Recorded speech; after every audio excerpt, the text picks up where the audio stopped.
Okay, right, we'll make a start.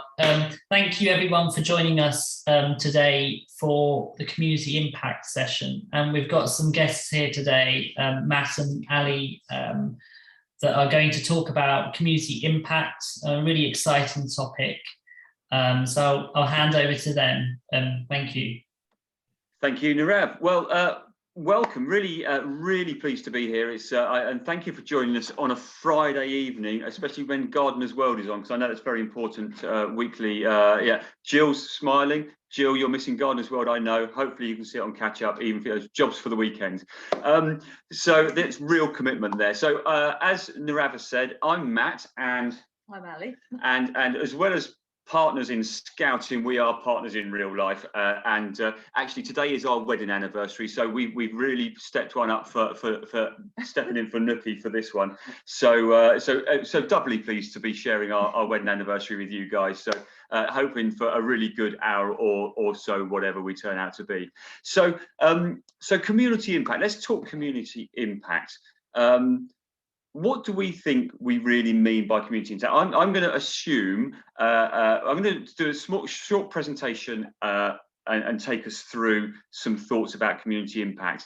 And it's nothing new, but there's going to be a few questions we want to ask you to share some thoughts about how we do community impact, how we do community impact in Kent and with our groups, and how we can grow what we do with community impact without necessarily putting an undue burden on groups and leaders when we know that they're programming for their wider program. So I'm going to take us through a presentation. It's not going to be death by PowerPoint, but it's just going to be some prompting to just kind of give some ideas, some thoughts, a bit of where we are, and to stimulate some discussion. So hopefully I shall be able to share my screen.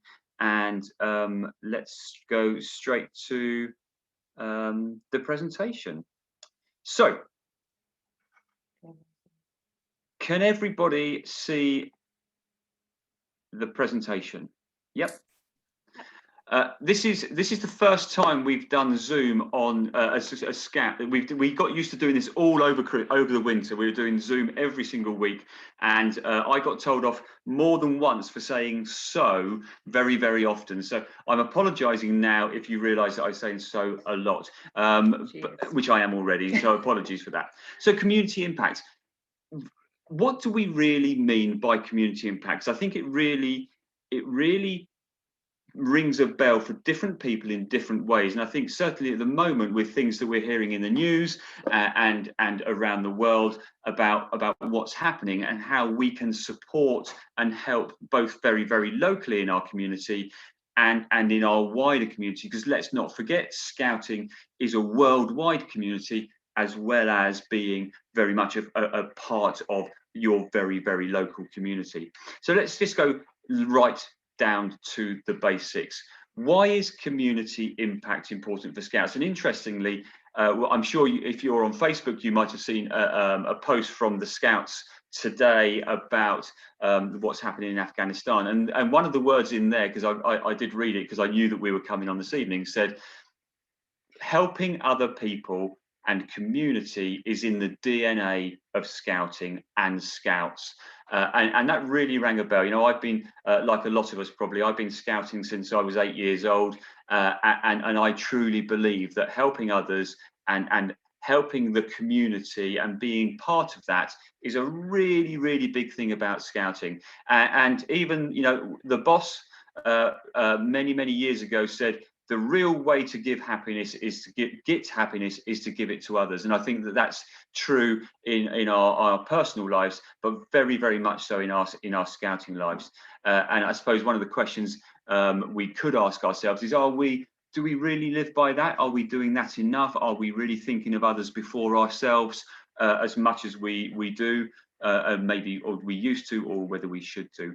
And again, don't forget our promise very, very much in those green bits. I will do my best to help others. I know I've mixed up our promise a little bit, but they're really important parts of our promise. And again, I know that many people that are Scouts live by that promise in their real lives as well, and how important that is to us. So that's why community is important. And I know that there's lots of groups that do a lot in their community that we don't ever hear of. So we're certainly not saying it doesn't happen, but the Scouts and certainly Kent Scouts are really trying to help groups find a place for community impact. So what are we doing already? We will have heard for a number of years we've had 1 million hands. And I just want a quick question to you all, so you can take yourself off mute rather than me just rambling. Who's really engaged with 1 million hands? Has anybody really got to grip with what 1 million hands is?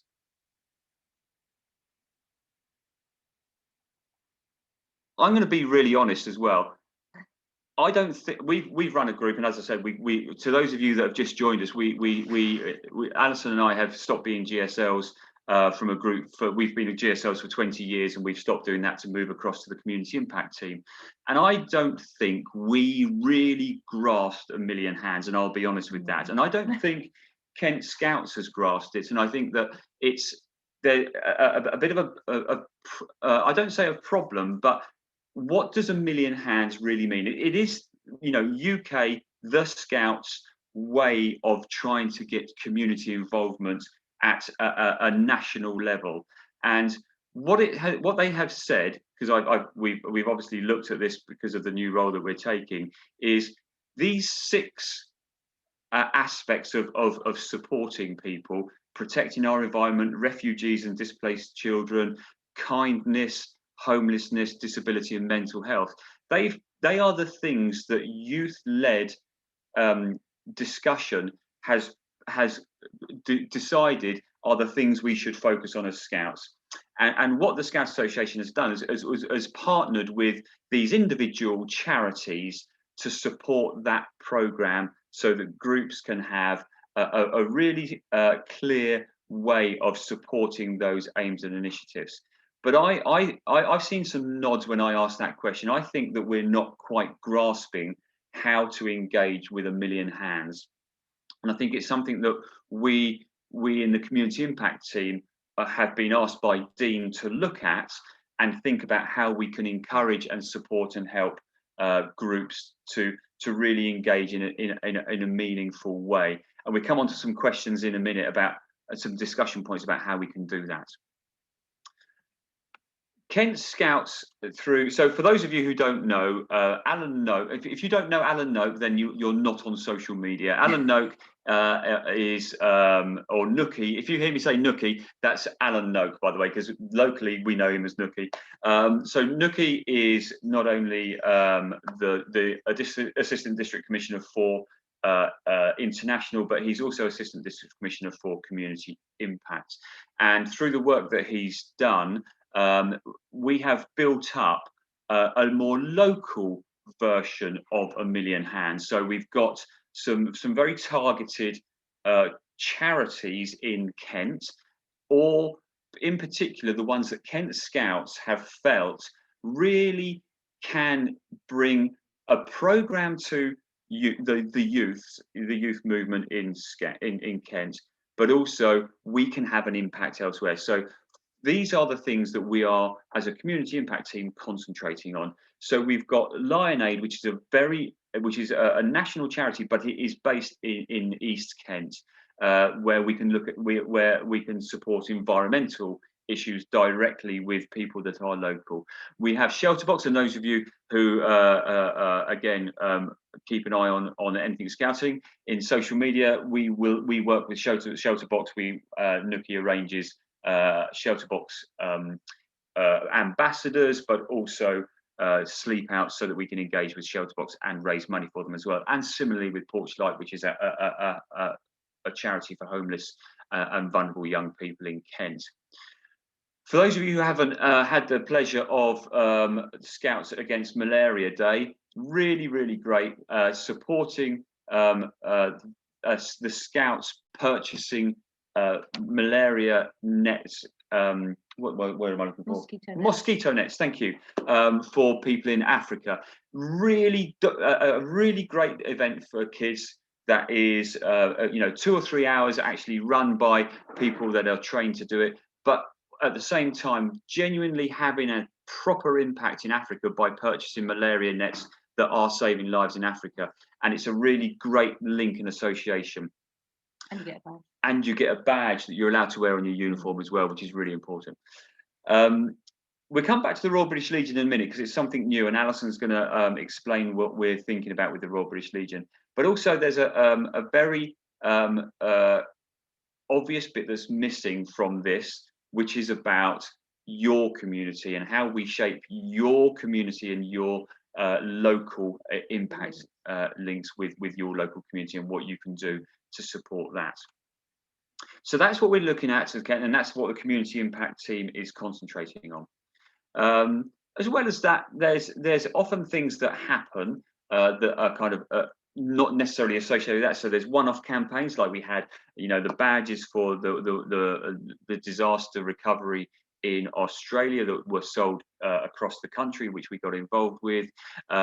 At the moment, in Mid-Kent, the Heart of Kent Hospice are doing an Elmer trail around Maidstone, and we've got involved with that with the local groups. And also, more recently, we're getting involved with fundraising, actually raising the profile of Kent Scouts itself with the London Landmarks Half Marathon. So there's lots of things that groups can get involved with and are available. So that's broadly why we are doing community impact and what we're doing at a national, county and local level. I think I'm going to stop sharing in a second. I'm going to ask you to come off mute. I'm not going to go into breakout rooms because there's enough of us to have a general discussion just between us. But there's a lot that we can do. Okay, there's a lot that we can get involved with, even within what I've just shown you there. There's so much that we can do, and there's a lot that groups are doing anyway, not outside of community impact. There's always a program to run. There's always things that need to be done and that want to be done in a group. So the question I've got to you to discuss for this first session is, how should groups decide what to get involved with? So that's my first question, because there's, part of it is because as Scout leaders, it's not always obvious to us either what we should get involved with, and there's lots of things we can get involved with. How should we do that? So I'm going to open the floor. So I'll ask you to take your microphones off mute. How can we do that in a we-shape sort of way?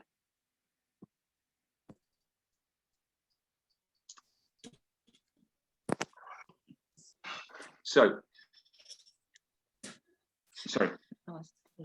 Oh, Denise. Hello, Denise. I'm hoping you put your video on because you're going to come up with some pearls of wisdom. I was just going to say, make it part of the programme. Ask the youngsters, be it Beavers, Cubs, Scouts, Explorers, etc.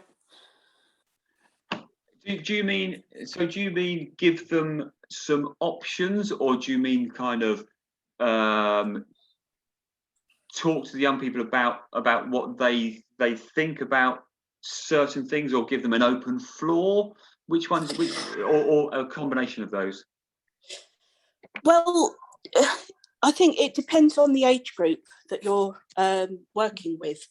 I personally do the Scouts and Explorers. Jill does the Beavers and Cubs. Yeah. For me personally, I would talk to them, or I have done, spoken with them about what the principles of A Million Hands are, and then give them a few options, because they need something to choose from rather than have free reign, because there's just too many options to think of in one go.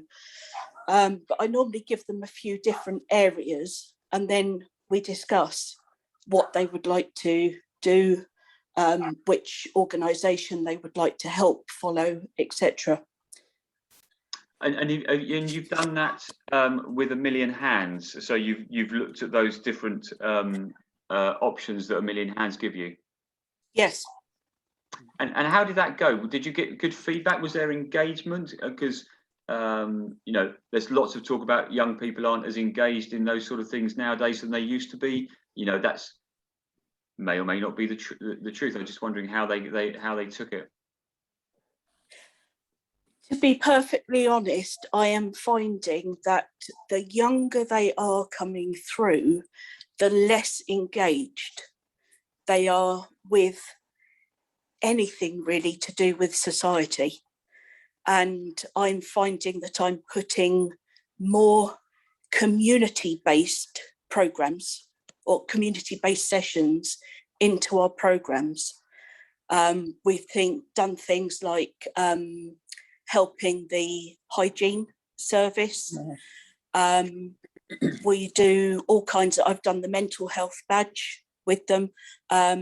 We've spoken about mental health extensively, the work that Mind does, that the Samaritans does. And I'm really having to break everything down as though they're much younger than they are, because I just think a lot of it stems from the fact that now that, especially with having had the pandemic, the schools don't have the time like they used to do. Certainly when I was at school, we had much more free rein in certain subjects to be able to talk about things that are happening in today's society. There doesn't seem to be that anymore. They're more focused on, they've got to get the maths, they've got to get the English, they've got to get the science, they've got to get their SATs done, they've got to be a certain level at a certain time. And I just don't think there's room anymore, especially with more and more children being online, gaming. They would all rather be doing things like that than engaging in kind of what's happening in the world today. Yeah, okay. And that's really great feedback. And I know Isabel, so thank you, Denise. And I know Isabel put in the chat that about talking to young people about their interests, which I think is a really, I guess, an obvious thing to do. Isabel, I know you're having connection problems, but I know that you lead a section. Are your experiences similar to Denise? Do you think that it's a similar feedback that you would give to Denise? Yeah, I'd say we're having a similar kind of issue with social media and things now being a priority over things like helping the community, unfortunately. But that I find that it's finding, you really have to sit down, at least with my group currently, I've got a whole bunch of cubs that have come up, and it is actually being covered in their curriculum at year 7 and that kind of thing. So climate change is being taught in geography and all that kind of thing. So they are much more interested than, say, previous years of Scouts that I've had. So there is kind of it honestly will depend on the day, that kind of thing. But I find it's much easier to encourage them to go and do a beach clean or something in the community, like we cleared the pathways for by all the schools, so that there was access for people that have wheelchairs and prams and things, because that was highlighted as an issue by the school, but they didn't have the time or resources to sort it out. So we as a Scout group went and did that. So yeah. I think with things like that, things that affect them personally and they can see have an impact, is a lot easier to talk about and encourage them to get involved in. But things like saying something about A Million Hands or something, they might be less engaged because it's not seeing that instant result that they want. I find that nowadays young people just kind of desire that instant gratification, that instant reward. They want to see that what they're doing has an impact straight away. And it can be a quite difficult scenario to get them to wait for the long haul to see a result. For example, making bee hotels, I had some, to encourage and encouraging them not to mow the lawn and things like that. It was like, oh, but the bees aren't here yet. I'm like, but you've had it out for 2 days. They're not going to be there straight away. If you wait 2 weeks, however, they're going to be more likely to be there. So it is, I think, trying to adapt community impact program to this modern day quick paced view, to kind of, I always try to now break it down so that one of the tasks we do will have an instant reward that will keep them interested for trying out the things that take longer term. But yeah, it's quite difficult in some that's really good. I mean, thank you, Isabel. And I think, you know, going back to the question about how can we get the young, how can we decide what to do, I think the feedback that's about really, I think is excellent. So, you know, the things that really you know, that they can see having an impact potentially has more gratification. We're just going to get some paper, but I think you're right. You know, there's also the thing about, are the young people already doing quite a lot at school about climate change and environmental disasters and that sort of thing, that are we potentially repeating something as well? So that's, I think that's quite an interesting insight as well about what they're already doing at school. Patrick or Jill, have you got any further thoughts about? I have to say, I'm very much like Denise. Obviously, she does the Scouts, but it is so hard. Now, we have a thing called Nourish. Obviously, it's the food bank. Now, we can say to our children, our beavers and our cubs, you know, we need to bring something, and that's fine. Mums and dads will put something in a carrier bag, and they think they've done the thing. You know, it's very hard. I think a lot of it is actually what the parents, if we can get the parents interested in a subject, like involving them in a group thing. I mean, we do Southborough SOS, and we started that doing the gardens, which was community work. We started with the beavers doing their gardening badge, and over the last years now, we've progressed. We've got 3 gardens on the go. But we can get the children, because mums or dads will bring the children along, dump them, and go. We'll be back at 7 o'clock or whatever the time is. And it's so hard. I mean, we struggle with our kids. Now, Denise has done so much with the Scouts, but she struggles because they don't seem to have the willingness or the listening. And some of it actually comes down to respect. You know, they have to start and respect what's going on in the world. It's their world, not ours. So yes, it is hard. And some, you know, when we've tried to approach kind of big issues with the Scouts to start that kind of, you know, international conservation badge or something, it can be really challenging to get that information across in a way that a young person sitting in our little village can really understand. So, you know, so it can be impossible. It can actually. Some just don't get it and don't have that engagement. So, and I think it's a really good point, Jill, about the parents as well, about what they're interested in as well. So, and I know sometimes that does filter down to the young people, doesn't it? But not always. So that is a really interesting point, Denise. Yes, I was just going to say, coming back to what Isabel was saying, a lot does depend on the type of child that you have as well, and the area that you are in. We have an area that is very high in deprivation. Even though we are classed as Tunbridge Wells, we are still high in deprivation.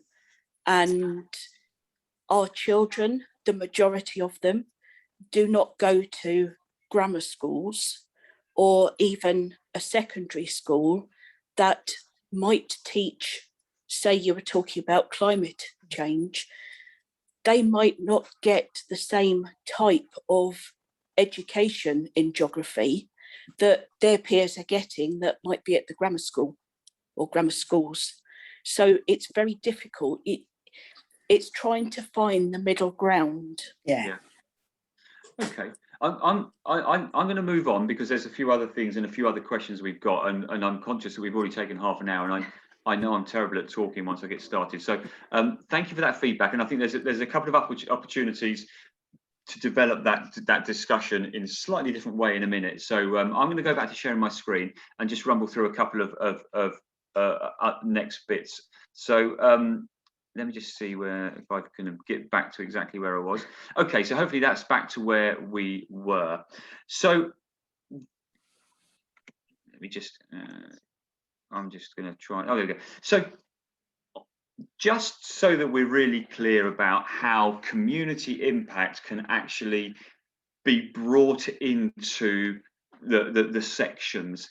The community impact badge, I don't think has had the big impact that the new it could have done as one of the new badges, from a few years back. I think it's kind of been a bit lost, and I only say that because we've tried to engage with our group with lots of things, and I know that we're quite aware of what the district does, and I just don't get the sense that people are saying community impact badge is one of the big ones that they're constantly trying to engage with. But actually the million hands and some of the other things that we're talking about actually gets wrapped up with this. So now and now I've realized that effectively there isn't a separate million hands badge or week or session. They're trying to, the scouts are trying to understand how much work is being done on a million hands by how many community impact badges are purchased. That's effectively the kind of barometer that they're using about how much community impact we're having. I think the last thing I read was something like 130,000 community impact badges had been purchased, and they could work out how many hours or months that translates to. But effectively, the thing is the same that we're trying to do with a million hands and any community impact we're doing, which is identifying the need. Actually, we've just had a bit of a discussion about that, how we can do that. Plan some action, which I think, again, is the bit that the young people really, and taking action is the bit that how do we engage with the young people for them to make it really meaningful and engaging. And I think one of the things that I just reflecting on from that previous discussion is how can we make it a bit of an adventure, because we're always saying that Scouts is about adventure and the next adventure being part of the adventure, and how can we make community impact another part of the adventure, and then how do we learn and make change and then tell the world, and effectively, for those of you who haven't looked at the community impact badge, it's exactly the same. The stages just are about how long you participate in the action that you're taking. So we've talked about a little bit about this already. So how do we shape the community impact? And these are the four things that if the million hands element isn't really sticking, or we think that actually it's a little bit to international, national, and as I think Isabel summed up really well, is a little bit too far away to have an immediate impact.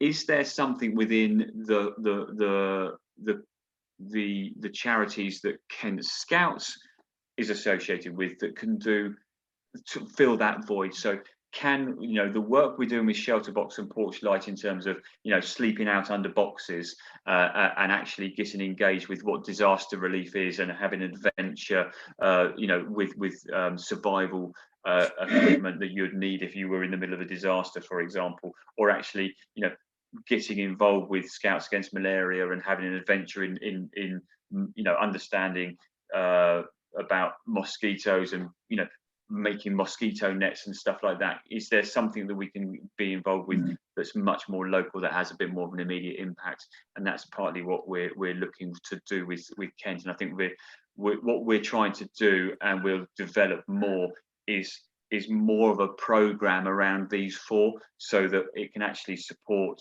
in a similar way that you're talking about groups to actually engage and develop and engage with these over a longer period of time, rather than just once every couple of years sleeping out in a cardboard box, and giving a bit more support with this. One of the things that Alison in particular is developing at the moment, and we're one of the reasons we got involved with Community Impact is because of our association with the Royal British Legion and Remembrance and the Poppy Appeal. It's really important to us, and actually we know that it's important, certainly around Remembrance time, for nearly every group in the country will get involved in some way with the Poppy Appeal. For those of you who don't know, and you may well do, I might be preaching to you, there is a formal affiliation that youth groups can have with with their local Royal British Legion branch, so that you can actually develop much more of a close working, and you can get do work together. And Alison in particular is going to be working on a county-wide level with the Royal British Legion and supporting groups to connect to their Royal British Legion branch.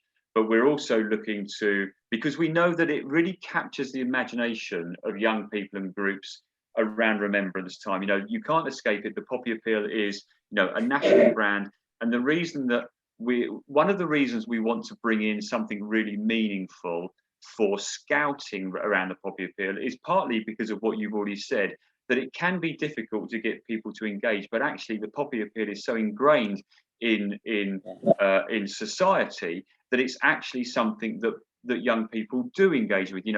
We're the local Poppy Appeal organisers, and we know that the schools and the young people in the schools really get engaged. So we want to make sure that we've given an opportunity to really develop that and support, the Royal British Legion, and support groups to really understand what they can do more. And we're going to be looking to develop our own Poppy badge for Kent Scouts, but we're also going to be doing more in terms of helping groups promote and Remembrance and activities around Remembrance. So we're going to be putting together activities and program ideas, and the other thing we're going to be doing is helping groups research their local war memorial names and how to commemorate and remember them.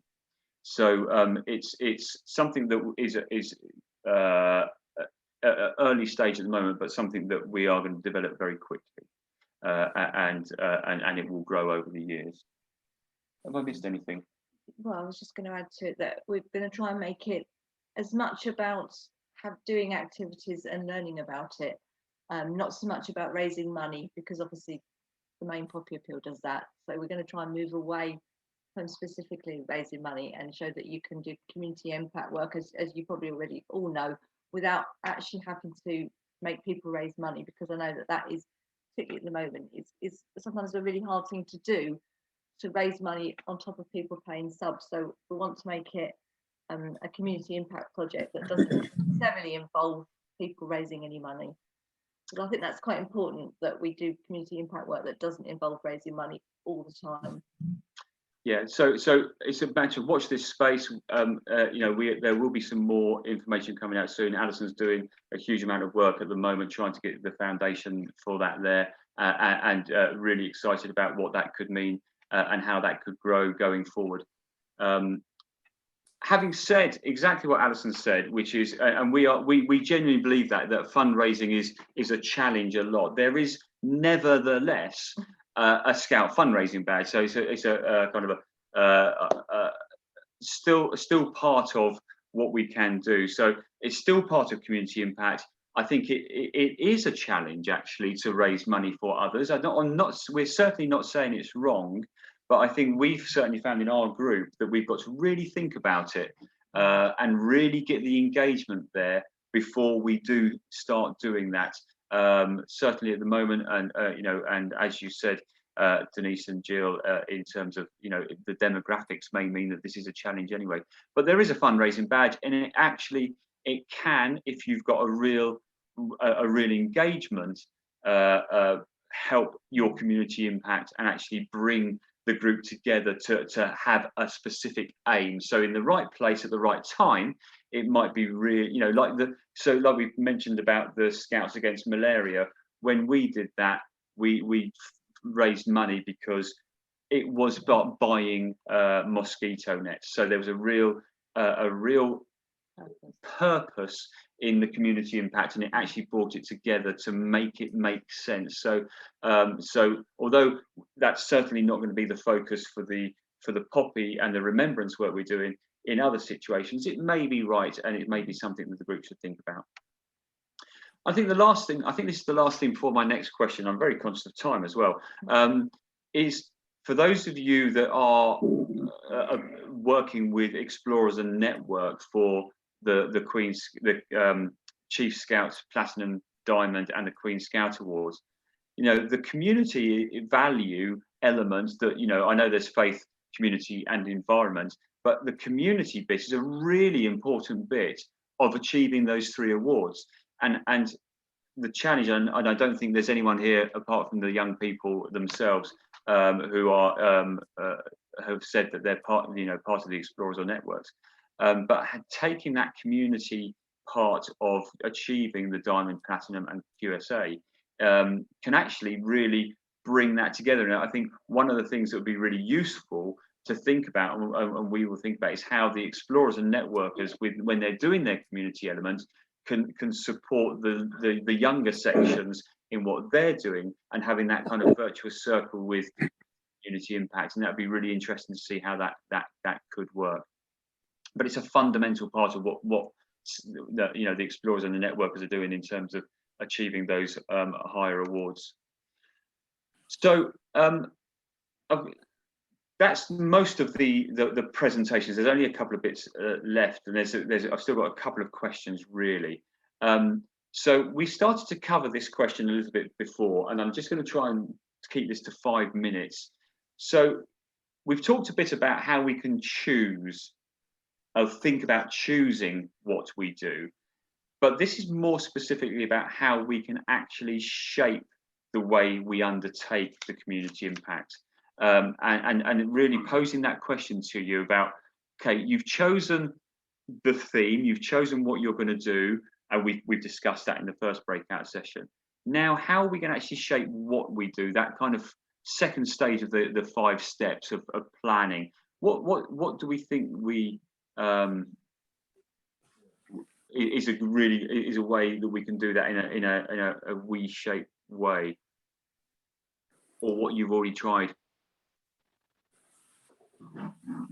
I think by using peer leaders to help our young, so using sixers and seconders and patrol leaders and lodge leaders to help the young people shape what you're actually doing. So once they've decided what you're going to do overall, like the individual steps you're going to take, and then to feed back on them to decide the next step.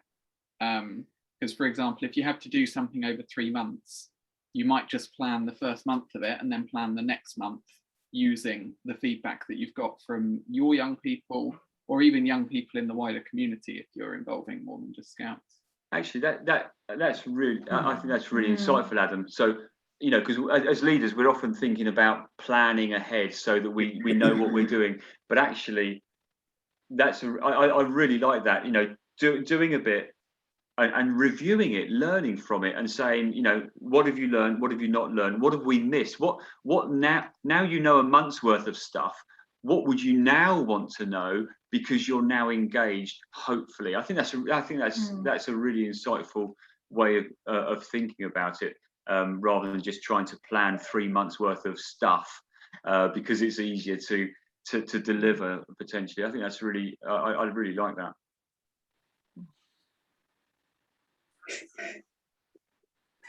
I mean, I'm guessing that the reply we had from the first one about youth led is still relevant, but I'm trying to think if there's something that is a little bit more challenging that certainly the Beavers might not understand about I don't know, difficulties in harvests in North Korea. I don't know. You might want to discuss it. Something like that. How could we? I know it's an odd choice. I don't know where that came from. I'm sorry about that.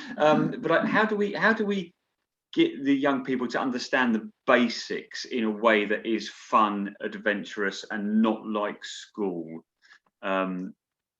you know, from what sort of techniques can we potentially use? The other way I like using explorers and network members and potentially scouts if you're working with beavers and cubs to put it in language they're going to understand.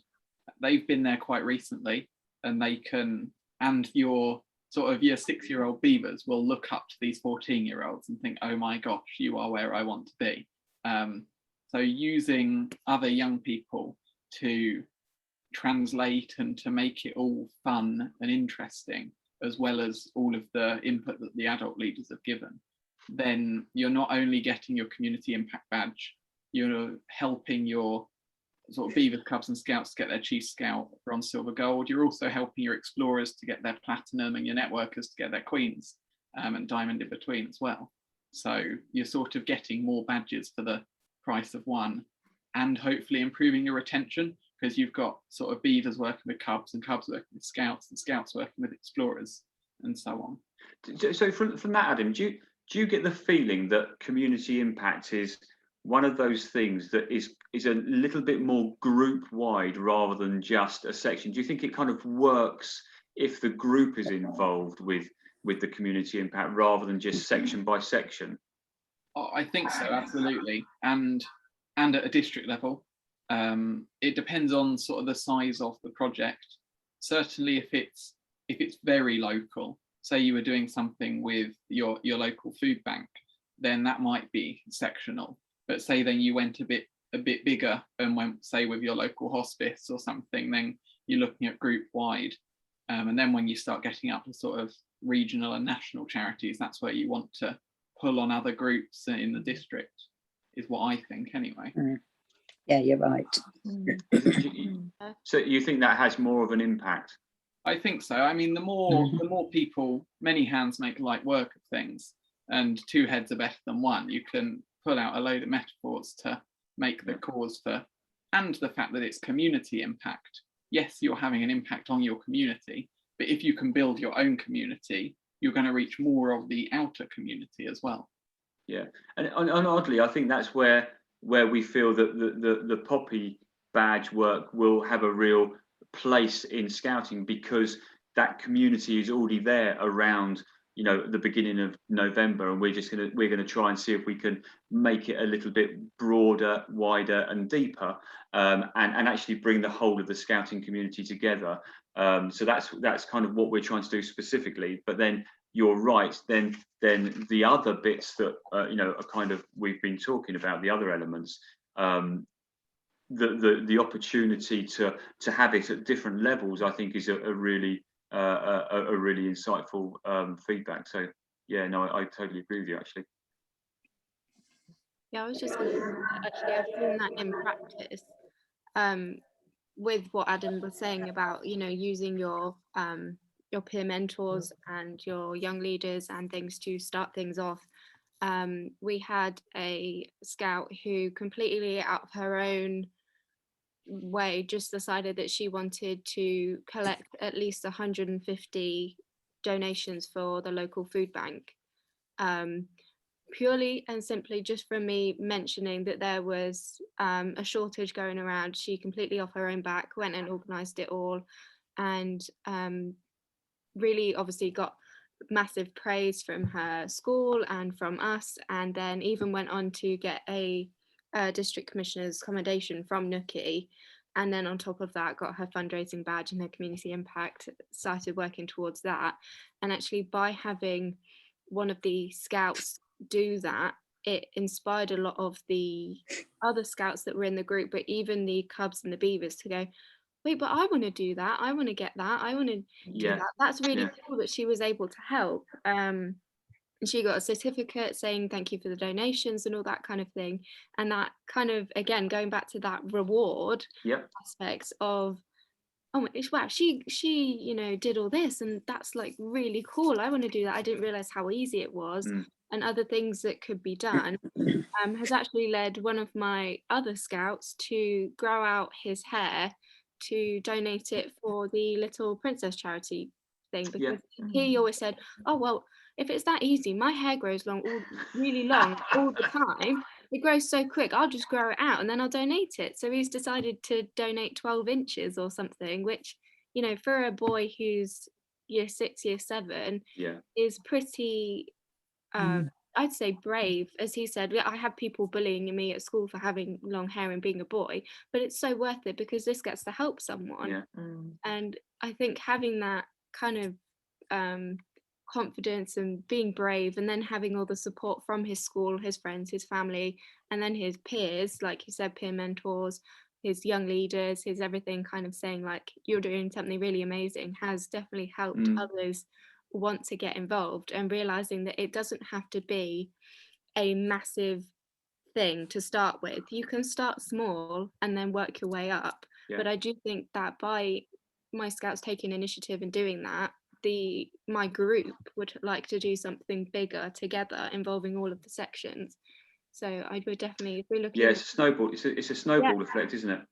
yeah, And I think you know, I'm conscious that I know that we can go on but beyond 9:15, but I'm going to try and keep it as close to 9:15 as possible. But there is a question about how we kind of move forward, Isabel, and I think we'll pick up on what you just said there. I'm just gonna just drop back to the presentation because there's just a couple of things I want to cover. So thank you for that feedback. That's really useful. So there's only a couple of things I want to cover now. I threw this one in, and I'm not going to dwell on this, and but I think it kind of wraps up. You know, this is a screenshot from today. You know, we may have all got, you know, from the Scouts, 4 ways to support refugees and displaced children living in Afghanistan. You know, how can we respond to and react to international and national emergencies in a way that makes people feel that they are having an impact and they can feel. And I'm not going to stop the presentation there. I'm going to kind of come back to that question along with my last question, because I think it's something that we might all wrestle with, occasionally. So trying to wrap up where we go, we've spoken with Nookie, and we feel there's a lot of we can do with community impact, and the message at the moment is a little bit sporadic, hit and miss.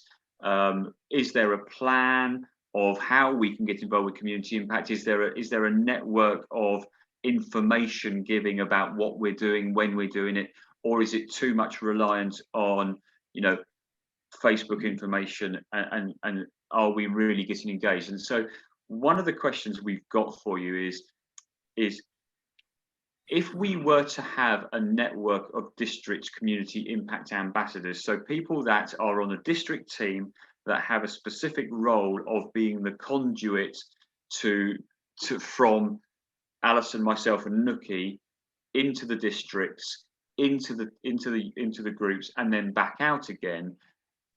Is that something that would benefit the communication about opportunities, about what we're doing, and also about what groups are doing, so that we can feed that back out in a similar way as what Isabel's just said?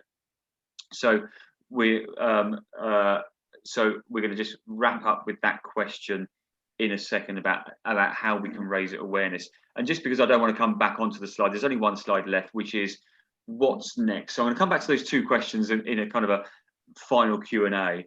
But just in terms of what's next, we've got hopefully KIJ next year, where we're already starting to put together ideas for a community impact adventure, within the KIJ. We're starting to put out information now about Shelter for Shelterbox in October 2021, 9th of October, camping out, so that we actually it is intentional to raise money for Shelterbox.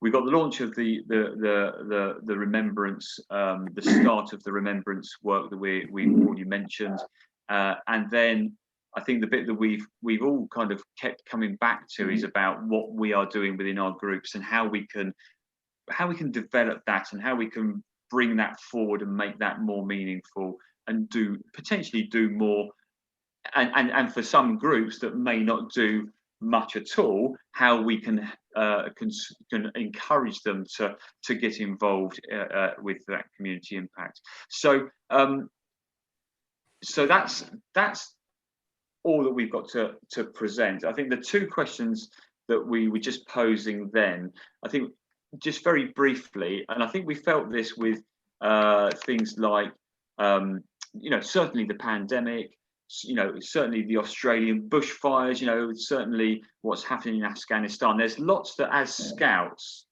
and scout leaders, we watch in the news and we feel helpless about, and how we can potentially, how we can and should we respond. We go back to the bushfire badge that lots of people bought. That in the end raised, I think, something like £100,000 by selling a badge, but it needed someone to start that off. And is there a place for Kent Scouts to have that sort of impact, and potentially even have a forum where it can say, should we respond to this in a way, and if so, how should we respond in a way that the Scouts have just done about Afghanistan? And I don't know whether anybody's felt the same as we have watching the television, thinking, what can we do? We're Scouts, we want to help, but we've got no way of doing it. Is there a way that we as Kent Scouts could do something positive about some of those things? That's first question for the next couple of minutes. Denise.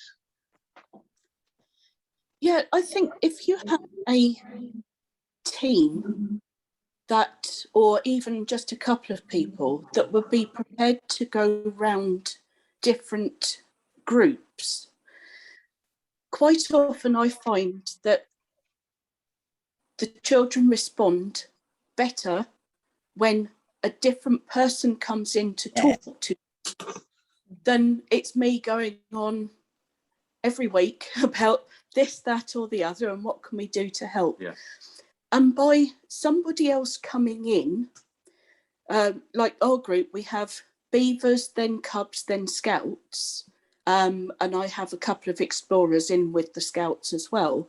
So if somebody was able to come to those sessions and go all the way through the beavers, the cubs and the scouts and the explorers, what they could then do is leave a challenge for each either group or each section to do, either the group as a whole or each section to do, and then arrange a date that they might come back and discuss what they've been able to do or find out so far.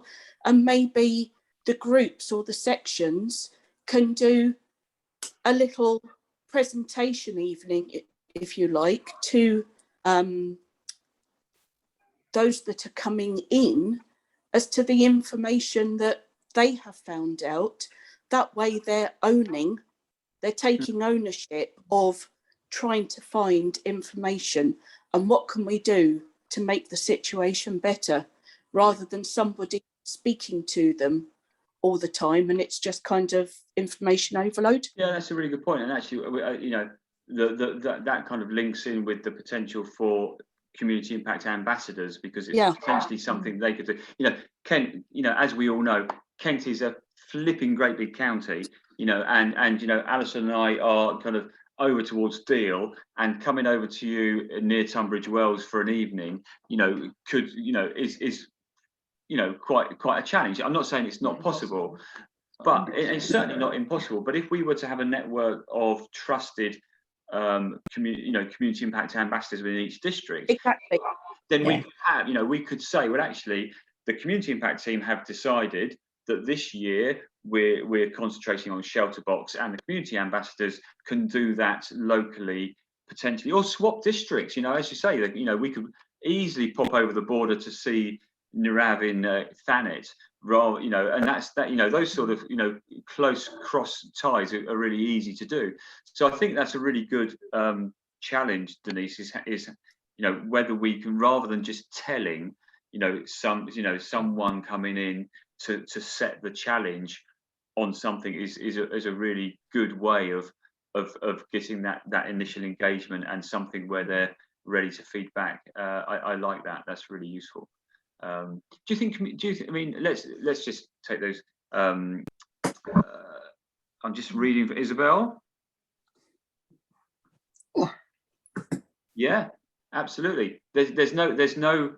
I think you're right, Isabel. I think the community ambassador thing probably might not be the right word. It's really about having somebody in district that can be the conduit for community impact information. And you're right, we're all ambassadors, aren't we? Potentially. So maybe we need to think about that phraseology to get that right. Because I think that there's so much that can happen, and you take the food bank, as you said already, Isabel. We get good feedback that we're helping the food bank. How do we get that information back out to other groups and other districts about how they've done it and how we can do that?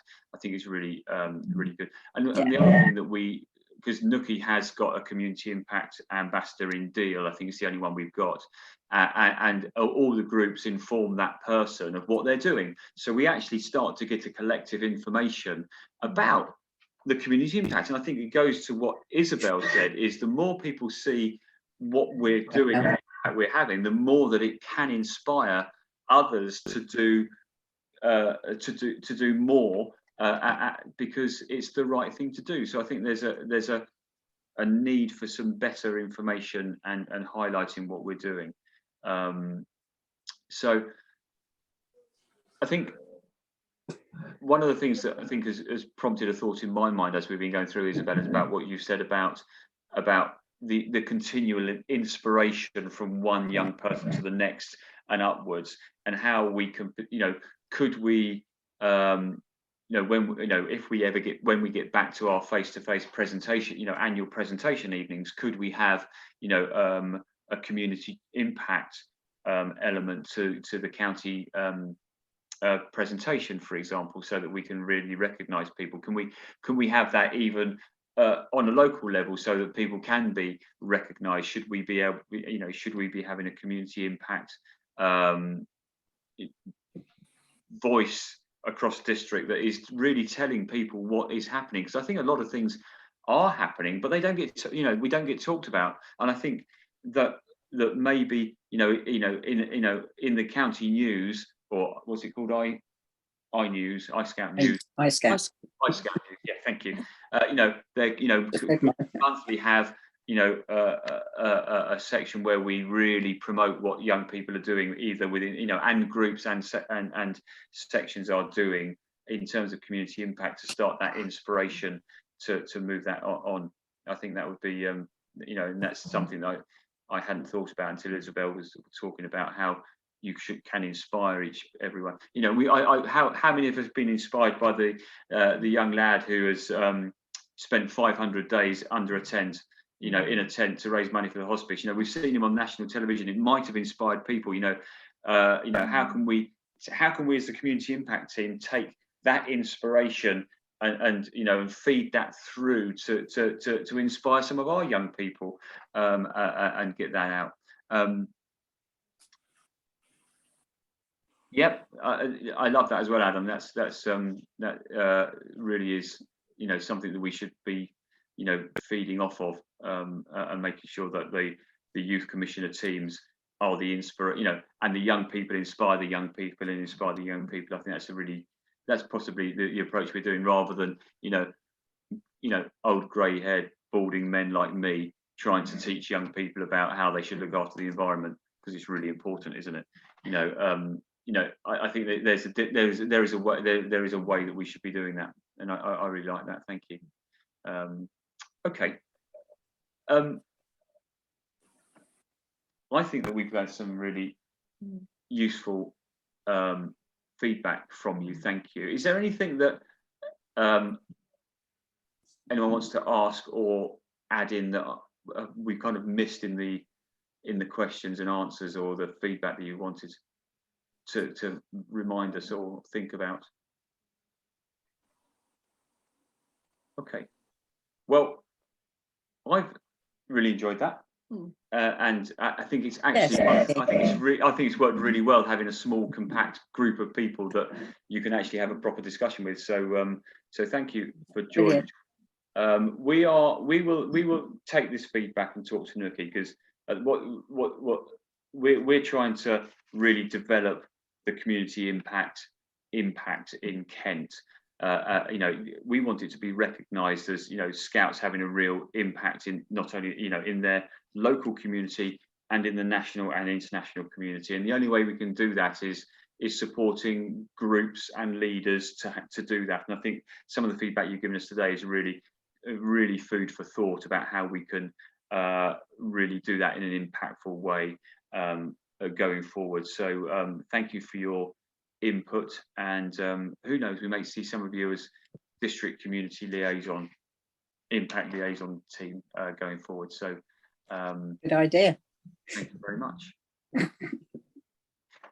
Okay, well, good luck with the rest of your weekend sessions, Nirav, Isabella and Adam. Hopefully people are going to join you rather than enjoying the sunshine.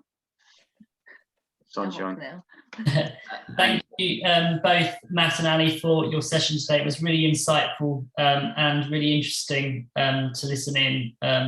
So thank you hugely for that. And thank you everyone else for coming today. It's been great to have you with us. Thanks, Nirav. And Jill, I hope you catch up on your jobs for the weekend. We're going to go and find out what they are. Oh, my gardening, yeah. Yeah, well, yeah, we wouldn't to miss out on what Monty tells us to do. Excellent. Well, thanks very much, everyone. Good to see you again, Isabel, even though we didn't see you. Take care. Take care of yourselves. Bye. Thank you. Bye-bye. Bye.